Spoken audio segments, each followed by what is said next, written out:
Alejandro Celorio Alcántara, consultor jurídico de la Secretaría de Relaciones Exteriores, el que mejor nos puede explicar, claro, todo lo que está pasando en términos del derecho que asiste al gobierno mexicano frente al conflicto con Ecuador por el asalto a la Embajada de México.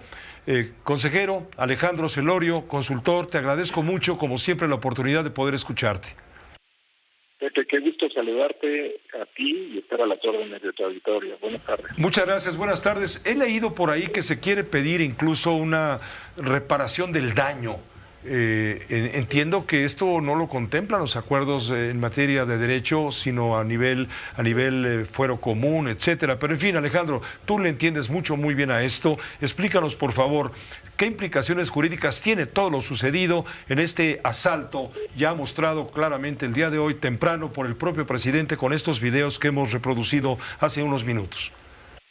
Claro que sí, me parece que todos, tu auditorio, Pepe, entenderán fácilmente que las reglas de convivencia internacional mandatan que las embajadas de un país invitado a otro país, como es la Embajada de México en Ecuador, gozan de inviolabilidad, es decir, nadie puede entrar a la embajada, y así lo dice el derecho internacional, sin permiso de la jefa de misión, de nuestra embajadora en Ecuador. Las fuerzas de seguridad de Ecuador no pidieron permiso para ingresaron sin autorización, entran al inmueble de la embajada y golpean además a personal diplomático. Estos dos hechos violan el derecho internacional en la Convención de Bienes de Relaciones Diplomáticas, que es el tratado que establece las reglas de convivencia diplomática entre los estados. Entonces, hay determinaciones específicas que obligaban a Ecuador a haber actuado con un mayor cuidado en el tratamiento de nuestra embajada. Es claro, como lo vemos en las imágenes que se presentaron esta mañana en la conferencia matutina, que las fuerzas de seguridad ecuatorianas ingresaron por la fuerza y golpearon a una persona diplomática. No solo atacaron su integridad física, sino atacaron su dignidad al tenerlo de rodillas postrado y tenerlo detenido. También Alejandro, perdón que te interrumpa, Alejandro Celorio, pusimos al aire lo que dijo hoy en la sesión de la Organización de Estados Americanos el viceministro ecuatoriano de Movilidad Humana, Alejandro Dávalos, justificando la acción a la que haces referencia y de la cual, por supuesto, todos estamos pendientes y no encontramos por ninguna parte justificación. Ellos, los ecuatorianos, sí, ya lo pusimos al aire, no lo voy a repetir. Te pongo un pedacito pequeñito nada más para ubicar el contexto. El presidente de México, señor Andrés Manuel López Obrador, formuló muy desafortunadas declaraciones al poner en duda la legitimidad de las elecciones de 2023 en el Ecuador y al banalizar el asesinato del candidato presidencial Fernando Villavicencio, violentando así el principio fundamental de no intervención en los asuntos internos de otros estados. ¿Qué opinas, Alejandro Celorio, de estas afirmaciones del alto funcionario ecuatoriano? Aún así, entiendo, no se justifica un acto de esta manera, pero ese es el argumento que maneja Ecuador, el haber intervenido en los asuntos internos de Ecuador. Me gustaría tu opinión, Alejandro. Efectivamente, Pepe, ese es el argumento presentado por Ecuador. Tratan de justificar una acción contraria al derecho internacional. Lo que no dice Ecuador es por qué no recurrió a otro medio pacífico para la resolución de controversias. Si nuestra embajada, si México había mantenido una posición de buena fe apegada al derecho, había conversaciones activas con Ecuador respecto a la persona asilada en nuestra embajada, ni siquiera habíamos pedido el salvoconducto. Ecuador hubiera podido tener la oportunidad de realizar consultas, de recurrir a la mediación, al arbitraje, o incluso habernos llevado a la Corte Internacional de Justicia si estimaban que México era el que estaba violando el derecho internacional. Pero no fue así.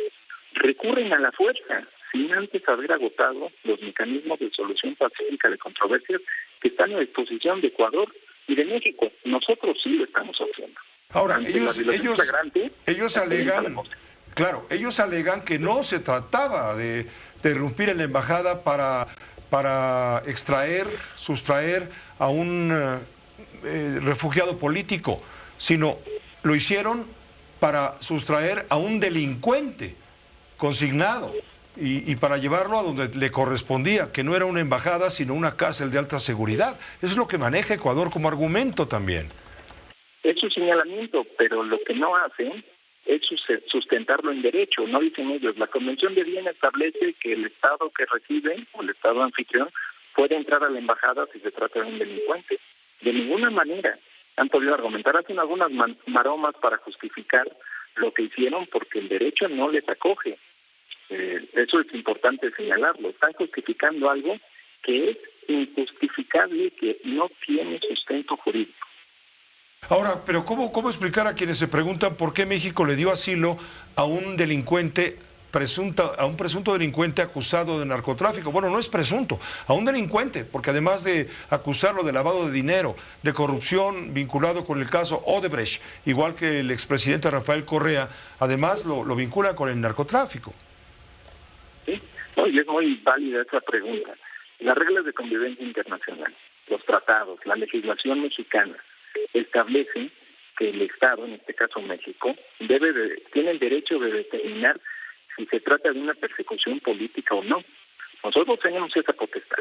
Ecuador, si tenía argumentos en contrario, pudo haber recurrido a otros medios. Repito, nos pudo llevar ante la Corte Internacional de Justicia al decir, estás albergando a alguien a quien yo considero no le corresponde el derecho de asilo, pero no lo hicieron.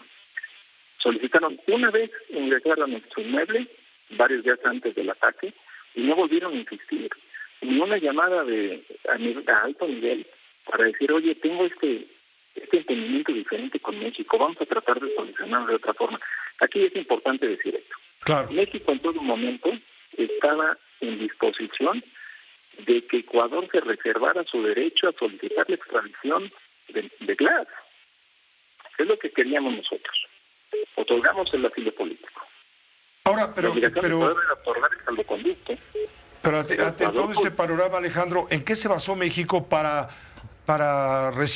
refugiar a Jorge Glass, buscando el salvoconducto para concederle el asilo político? ¿En qué se basó México para tenerlo desde el mes de diciembre, finales del mes de diciembre, 17 o 18 de diciembre del año pasado, tenerlo ahí, pues desayunando, comiendo, cenando y durmiendo en la embajada? Nosotros tuvimos por varias semanas y meses un periodo de evaluación de la solicitud de asilo. Eso no corresponde conforme al derecho internacional. Claro. El asilo fue otorgado un día antes de la invasión a nuestra embajada. Teníamos elementos e indicios suficientes para presumir que se trataba de una persecución política en contra de Glass, que ahora nosotros vamos confirmando con lo sucedido hace un par de días. Glass, bajo la custodia de Ecuador, es llevado al hospital por una presunta intoxicación con medicamentos. Y le hemos pedido a Ecuador que salvaguarde la integridad física y jurídica de Glass. Entonces, México tuvo indicios suficientes, con base en su normatividad doméstica y el derecho internacional, para otorgar el asilo político. Pero entendemos la posición de Ecuador. Lo que no entendemos es que no hubiera recurrido a un mecanismo amistoso para dirimir esta interpretación que pudiera tener diferente que México. Recurre a la fuerza para arrebatar a Glass de la protección que le había otorgado México. Y es muy curioso porque me remito al caso de Juliana Sánchez, donde Ecuador le otorga asilo por 7 años en su embajada en Londres. Estamos viendo una inconsecuencia en los argumentos del Estado ecuatoriano respecto a lo que es el asilo. Ellos sí lo pueden dar, pero a México no. Alejandro, finalmente, ¿qué va a pasar con los mexicanos radicados en Ecuador? ¿Quién va a ver por ellos desde el punto de vista protección consular, protección diplomática? Qué bueno que preguntas eso, Pepe. Las embajadas en los países aledaños, Perú, Chile y Colombia, están listas para ofrecer asistencia consular, expedición de pasaportes y otros documentos consulares. En términos de la protección y asistencia consular, hay una disposición en el derecho internacional que permite que un tercer país pueda servir de puente con, en este caso Ecuador, para proteger los intereses del país y de las personas mexicanas en Ecuador. Estamos trabajando en ello y tenemos un registro de personas para conocer cualquier tipo de necesidad de personas mexicanas en Ecuador y actuar en consecuencia. Pues muchísimas gracias, Alejandro, por la oportunidad de escuchar los argumentos de la Secretaría de Relaciones Exteriores. Desde luego nos ilustra muchísimo sobre la narrativa, el contexto pues de todo este evento que ha ocurrido la noche del viernes, cuando México rompe relaciones con Ecuador. ¿Por qué así hay que manejarlo? Entiendo, Alejandro, como una ruptura de relaciones o una suspensión de relaciones, porque yo ya no le entiendo a la diplomacia. Es una ruptura de relaciones en respuesta a la violación flagrante al derecho internacional y a la ausencia de condiciones que permitiera salvaguardar la integridad de nuestra embajada y de su personal diplomático. Alejandro, muchísimas gracias, como siempre, por la oportunidad.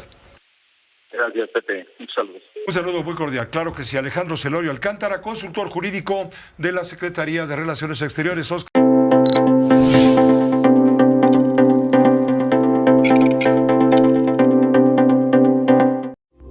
Esta fue una producción de Grupo Fórmula. Encuentra más contenido como este en radioformula.mx.